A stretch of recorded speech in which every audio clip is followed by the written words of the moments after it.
Hi everyone, thank you for the nice introductions. I would like to share my screen now. And hi all everyone here. I see around 50 participants here. You may know me or may not know me, but I'm very grateful for this opportunity to be here to meet every one of you. And I look forward for a good discussions with you. If you have any interesting questions or whatever you'd like to know further, I will do my best. And now I will share my PowerPoint. Right. Okay. Can Mr. Pang, can you see my PowerPoint now? Yes, we can Okay, see. good. Please proceed. Thanks. Yeah. So today's title is gender. You can see in bracket inequality. What, why, and how. I'd like to. I will touch on two important concepts here: quality, inequality, and inequality. And let's explore what is it about. The first one, I like to have a very interactive sessions with all of you, even though I cannot see you, but my heart can feel you because it's pumping very fast. Looking at the screen, and I would like to get some responses from you all because I don't know you, you don't, maybe you also don't know me, but I like to know that what do you think about these three questions that I'm going to ask Jun Shaw to launch soon. Please answer it honestly. There is no right or wrong answer. I just like to get your response. And I don't know at all who are you and which one that you have chosen. Yeah, please, Kylie, choose. And we will give around maybe 30 seconds. I know you all are so young. I heard that most of you are between 21 to 30 years old. So you must be acting very fast. Yeah. Great. So 14, 15. So we have, okay, we still wait for another 20. Are you still thinking? You need time to think?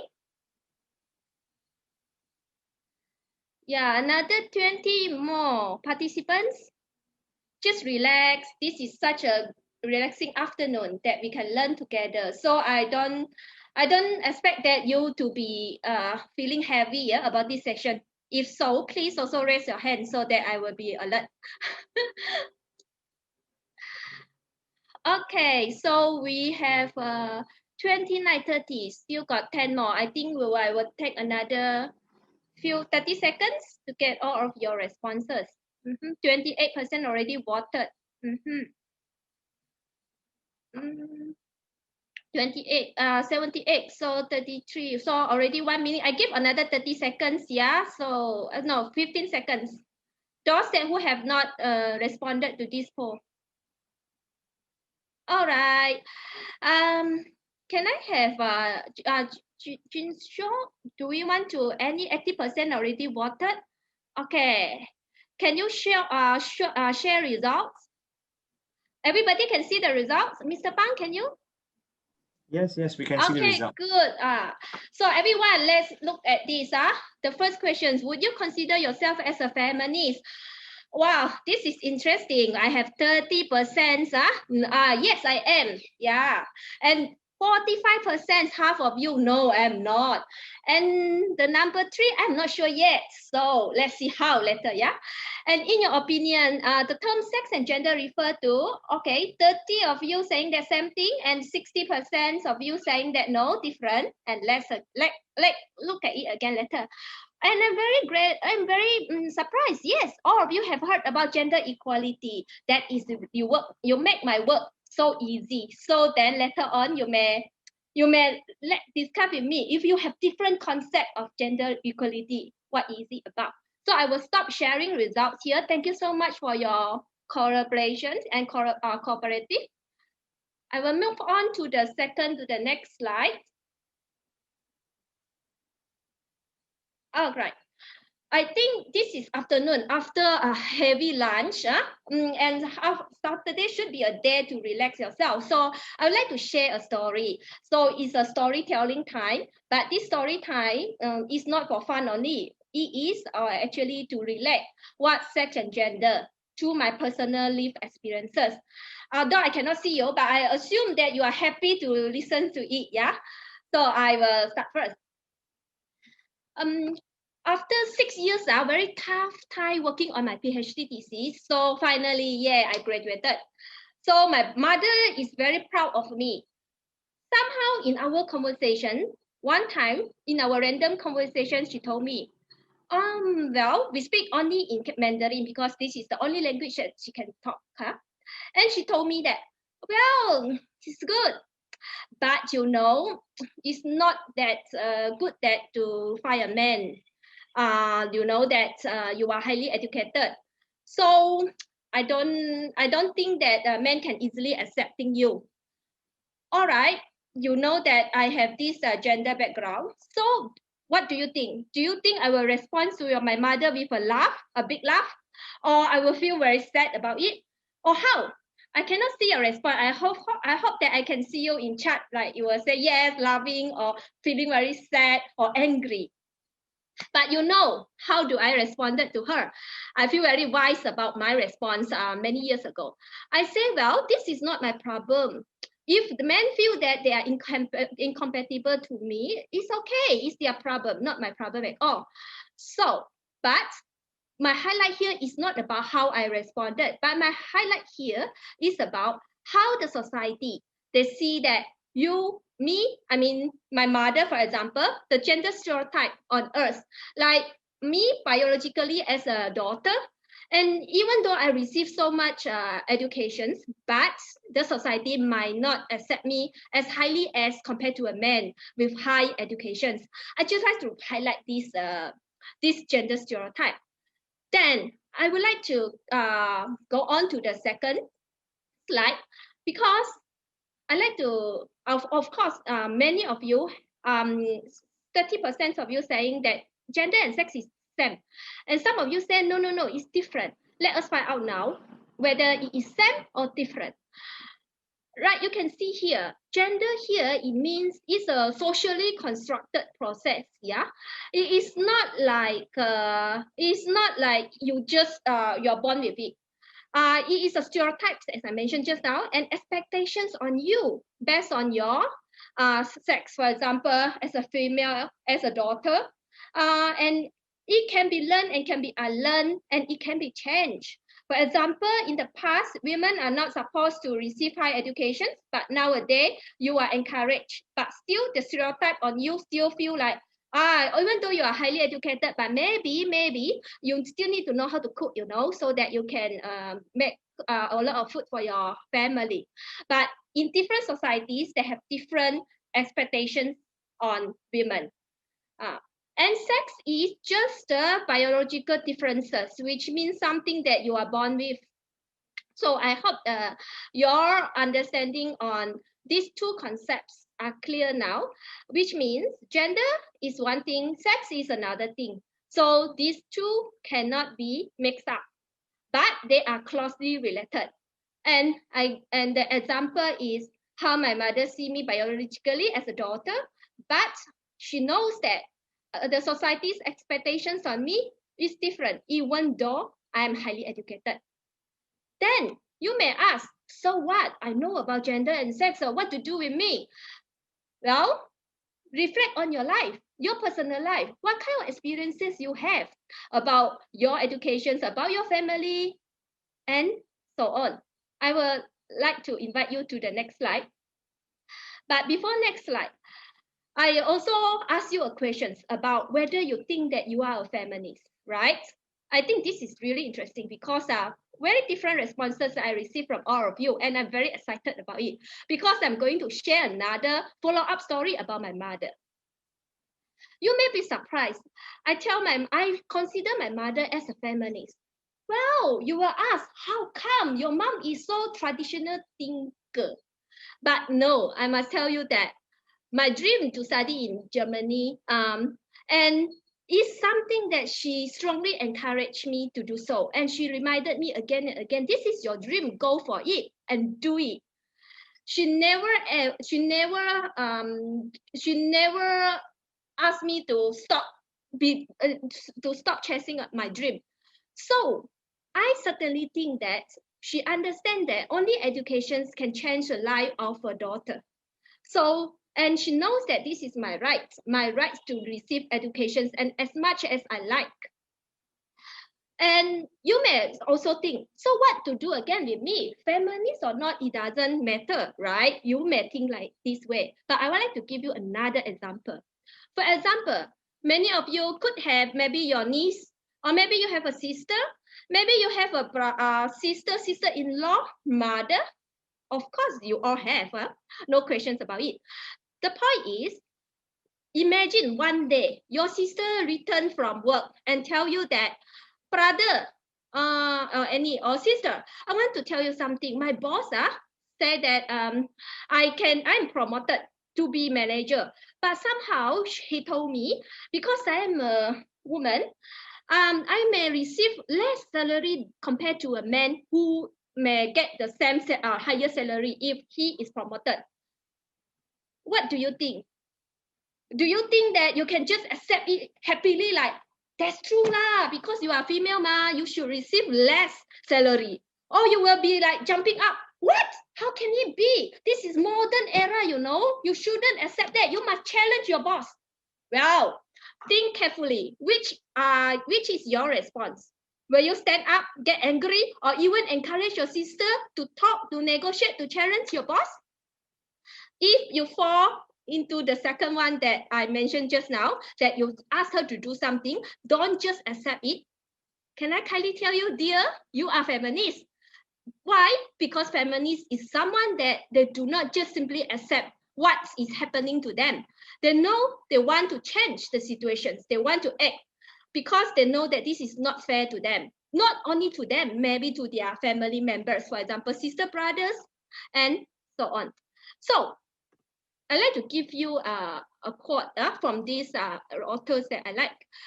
What is feminism? Feminism is an awareness of women's disadvantaged positions.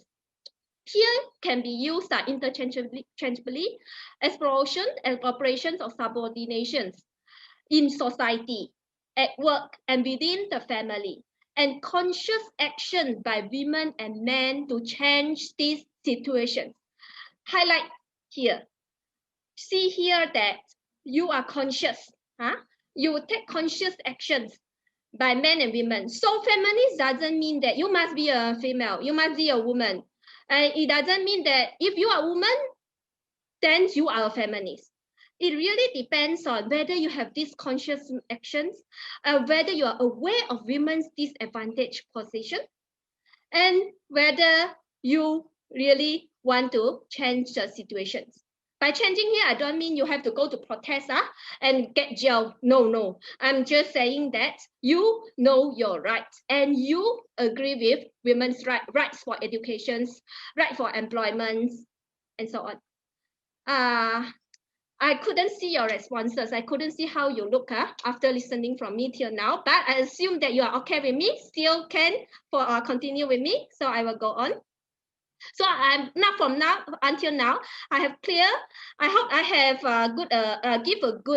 give a clear explanations on what is gender, what is sex, and what is feminist. And if I want to conduct another poll that to ask you to reconsider, do you think that you are a feminist? It will be interesting to know whether you have changed your mind or whether you stick to your own positions or decision. You may share with me later. So I go on to the next. And today, I like to, many of you, 100% of you know what is gender equality already. But somehow, some of you still feel like you are not feminist. So I would like to hear from you. What is your standpoint? That is so interesting to find out. And in my slide that I have written here, gender equality, it means equal rights, responsibilities, and opportunities for women and men, and girls and boys. That it doesn't mean it's just for women. So, and it implies that the interests, needs, and priorities of both men and women are taken into consideration. Why that we mention highlight on that? Because a lot of time, if we see a picture of 10 men sitting in that meeting, we have never ever questioned anything. It's normal. But if we have 10 women sitting in a meeting, You may see different responses. Wow, oh, women in that meeting. Oh no. Why? The point that I like to bring up is in society nowadays, not only in Asia, but particularly also in Asia, that a lot of time, women's interests, needs, and priorities have been largely ignored because of their voices are not heard. This is policymakers are most likely handled by male workers or managers or higher position. And also gender equality, it recognizes the diversity of different groups in men and women, because when we say women, I cannot just say my view is like this, but I have to look at myself. I receive educations, and compared to someone, for example, my mother is someone that who only finished her primary school. So she has different interests, different needs, and different priority. So I cannot insist or impose on what is important for me, that I say, Mom, this is so important for you, so you have to also receive PhD study. No, for her, she is in a different category of kind of women, but in different category. So we have to also take into account different types of women. For example, women in the informal sector, those women that who are not working in the formal sector, for example, in the government, in the private sector, those are working in the hawker store. Those women's lives are different compared to those like us working in the office. So we're also taking into account all different types of women's groups. Right. The next, then we go a bit further. What do I mean like gender equality within the family? It means that the right to own and inherit property, to decide where to live, and to work in the chosen occupations, and to share domestic and parenting responsibilities on an equal footing. This is so important, parenting responsibilities. Can you observe around yourself that who is still taking the domestic roles largely? And isn't it challenging in the sense that now women have to work, but then told back they still need to bear with most of the house chores? Yeah, so this is the level at the family, and the level at work. Equal access to the same resources, benefits, and opportunities, and should not be discriminated in hiring, training, and promotions. And equal pay for work of equal value. And urban women have different dynamics with rural women who stay in rural areas, that they should have equal access to land, credit, technology, and education. I like to, despite of the example that I showed just now, I explained just now about promotion. There is also serious concerns about when a leader wanted to promote someone, he or she, or most likely he, would think further like, oh, you are women, okay, then you will go for what? Oh, you have children, okay, sick leave, you will take a lot of sick leave because for your children. And then what? Maybe you will get pregnant, or maybe 3 times. Oh, you cannot. My company will be like cannot loss. I will lose a lot of money. So this kind of discriminations talks actually prohibit women from getting promoted in the company. And continue on, in society, women must be participate in all levels of decision making. And in the CEDAW conventions, the government has committed to have at least, not the maximum, but at least 30% of women in the decision making positions. And also, women should be adequately represented in the executive, legislative, and judicial branches in government. However, in politics, women have less, very less. As you know, this year only 10 above, a little bit above 10% only. So very clear about gender equality, right? But I will shock you with telling you that no, gender inequality in Malaysia. Why? I give you some evidence, and the strongest evidence here is according to these latest global gender gap index. It highlighted that Malaysia ranked 104 out of 153 countries with a score of 0.677. So this survey, the score of 1 means that the gender gap is very small. But if you nearer to 0, it means that your gender gap is quite big. But the highlight here is Malaysia is over 100. It means Malaysia not doing well, okay? It's really not. And Malaysia, look at it. This report, look at the 4 areas of gender gap. The first one I highlighted in red because I want to follow up on this issue. Malaysia ranked 97 out of 153 in economy participation and opportunity. Why? This is serious. And 117 in political empowerment, and 86 in educational attainment, and 84 in health and survival. Because due to time constraint, I will highlight in why that Malaysia 97 and why that I'm shocking about, why it's shocking for me, and hopefully for you too. Let's next.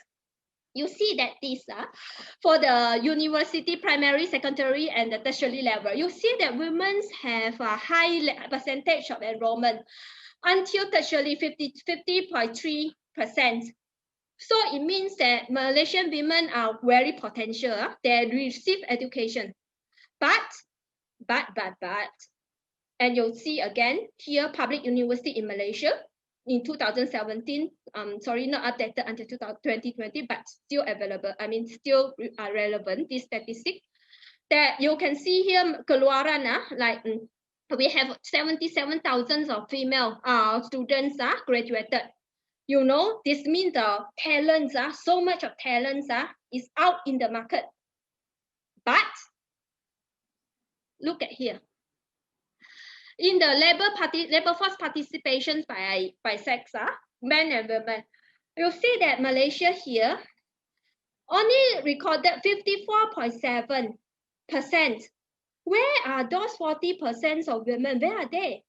Are they missing in actions, or anything happened to them? Because we have invested, the country has invested so much on their educations, on women's educations. Why that they are not fully participating in the labor force?